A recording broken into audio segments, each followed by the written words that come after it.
Like करें, उसके बाद सब्सक्राइब करें और बेल आइकन को दबाएं ताकि हमारे वीडियोस आप तक सबसे पहले पहुंचे। घर देखते हो ना, बेटी ताजमहल के अंदर भी अगर बेटी रहे और उसकी सास अच्छी ना हो, उसका शौहर अच्छा ना हो, उसकी नंदे अच्छी ना हो, बोलो क्या उसको सुकून मिलेगा? आज बेटियों के हाथ में जो मेहंदी लगाते हैं शादी के वक्त, वो मेहंदी भी नहीं छूटती और झगड़े शुरू हो जाते हैं। बेटी कहती कि मैंने नहीं जाना है, अब उस घर में मैंने नहीं जाना है। क्यों? आपने तो घर देख कर दिया था।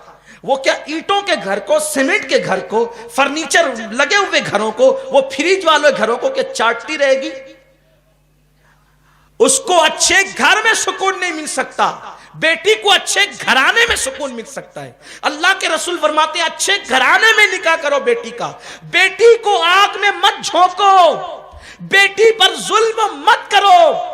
बेटी तो बगैर मुंह की गाय है, आप उसको अपने खूंटे से खोलकर किसी भी खूंटे पे बांध दोगे वो तो चली जाएगी, लेकिन कयामत के दिन जालिम माँ बाप तुझे अल्लाह की बारगाह में जवाब देना होगा कि तूने सट्टा चलाने वाले घर में अपनी बेटी का रिश्ता क्यों किया? तूने जुआ चलाने वाले दामाद को अपनी बेटी क्यों दी? तूने क्यों गुस्ताखे रसूल के साथ अपनी बेटी को बंधन में बांध दिया? तूने क्यों गद्दारे रसूल के साथ अपनी बेटी को बिया दिया? सिर्फ दौलत दौलत और दौलत। आजकल सब कुछ दौलत हो गई, दौलत की कोई हैसियत नहीं। बड़े बड़े दौलतमंदों को लोगों ने भीख मांगते हुए देखा है और भिखारियों को लोगों ने बादशाह बनते देखा है। कोई हैसियत और औकात नहीं है दौलत की। असल चीज किरदार है, कैरेक्टर है। आजकल कोई कैरेक्टर देखता ही नहीं, कोई कैरेक्टर नहीं देखा जाता है। पढ़ा लिखा है, हाँ बीए है, बीकॉम है, वकील है, डॉक्टर है, यही पढ़ा लिखा है। मुझे इसका इनकार नहीं है, लेकिन डॉक्टर है तो उसमें कोई पढ़ा लिखा है, कोई दीनदारी है उसमें कोई दीनदारी है? भाई दीनदारी ना होगी तो वो आपकी बेटी का हक क्या जानेगा? गरीब और अमीर का फर्क मिटा दो, बिरादरियों का फर्क भी मिटा दो। कुल्लुकुम मिन आदम व आदम मिन तुराब, तुम सब आदम से पैदा किए गए और आदम को मिट्टी से पैदा किया है। कोई ऊंची बिरादरी नहीं, कोई नीची बिरादरी नहीं, हम सब बराबर है। इन्नमल मुमिनून इख्वा, तमाम मोमिन आपस में भाई भाई हैं।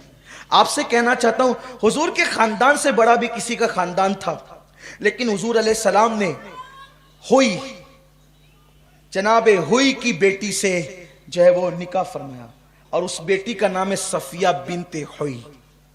जब जनाबे सफिया से कभी कभी कोई मुखासिमत बज़ाहिर हो जाती तो एक दिन जनाबे आयशा और जनाबे हफ्सा ने कहा, चुप सफिया, तू तो यहूदी घराने की बेटी है। अब यहूदियों को अच्छा नहीं समझा जाता था उस दौर में, लेकिन ये दोनों शहजादियां थी। एक जनाबे फारूक आजम की बेटी थी अम्मा जान हफ्सा, अम्मी हफ्सा, और अम्मी आयशा सिद्दीक़ अकबर की बेटी थी, आला घराने की थी, कुरैशी थी, कुरैश के से ताल्लुक रखती थी ये दोनों। तो कहा कि चुप, तू तो यहूदी की औलाद है। रोने लगी, मुझे यहूदी की बेटी का, और थी भी यहूदी की बेटी, लेकिन कुर्बान जाए। देखो नबी ने बिरादरियों को किस एंगल से देखा। असल में आदमी की सोच ऊंची होती है ना, तो फिर वो उसी एंगल से लोगों को देखता है। देखने का अंदाज क्या होना चाहिए? जब यहूदी की बेटी कहा गया जनाबे सफिया को, ये रोने लगी। हुजूर ने कहा सफिया क्यों रो रही हो? तो जनाबे सफिया ने कहा, दोनों शहजादियां जो है सिद्दीक की और फारूक की शहजादियों ने मुझे यहूदी की बेटी कहा है। हुजूर ने मैं इसमें रोने की क्या बात है? तुम ये कहो ना कि मैं तो मूसा और हारून की बेटी हूं, मेरे बाप दादा मूसा और हारून थे, पैगंबर की औलाद हूं मैं, मुझे रोने की क्या जरूरत है? तो अब हम सब, कोई किसी इलाके का हो, खित्ते का हो, कबीले का हो, बिरादरी का हो, हम सब आदम की औलाद है, इसमें कोई इख्तिलाफ नहीं। और हम नबी की औलाद है, हमारा बाप आदम नबी है अल्हम्दुलिल्लाह। और एक नबी नहीं बल्कि हम दो नबी की औलाद है, एक तो हजरत आदम और एक हजरत नूह अलैहिस्सलाम। फिर बाद में कोई और खुश नसीब हो तो वो औलाद इब्राहिम में, और खुश नसीब हो तो औलाद इस्माइल में, और खुश नसीब हो सादात में हो तो फिर वो औलाद मोहम्मद में, रूह फिदा सल्लल्लाहु अलैहि वसल्लम। लेकिन ये बात है, देखने का अंदाज बदलो। अच्छा घराना, नेक लड़कों को ढूंढो, किरदार। और जब हम नेकों से शादी करना शुरू करेंगे तो खाई ना खाई लड़के नेक बनेंगे। आज बात खत्म करते हुए, आज हमारे लड़के स्मार्ट क्यों बनते हैं? स्मार्ट तो कोई होता ही नहीं है, कहने कोई स्मार्ट है, कोई स्मार्ट नहीं है।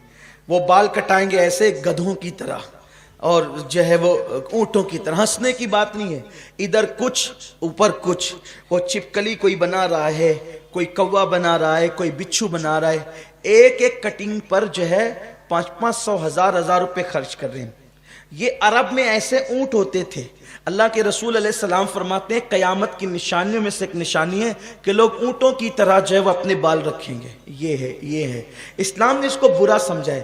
کوئی یہاں سے نکال رہا ہے, کوئی یہاں, داڑیاں بھی طرح طرح کی, کوئی ادھر سے کاٹ رہا ہے, کوئی ادھر سے کاٹ رہا ہے. کیوں؟ اس لیے کہ فکر بنی. اسمارٹ داماد چاہیے.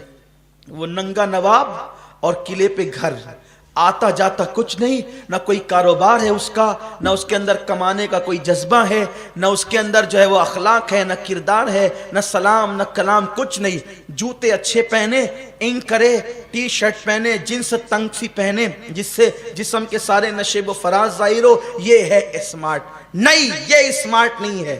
خدا کی عزت کی قسم, اگر کسی کو اسمارٹ بننا ہے وہ سنت مصطفیٰ کے رنگ میں چلا جائے, وہی اسمارٹ ہے. اور جو اس سے ہٹا ہے وہ بیکورڈ ہے, اس کی کوئی حیثیت نہیں ہے.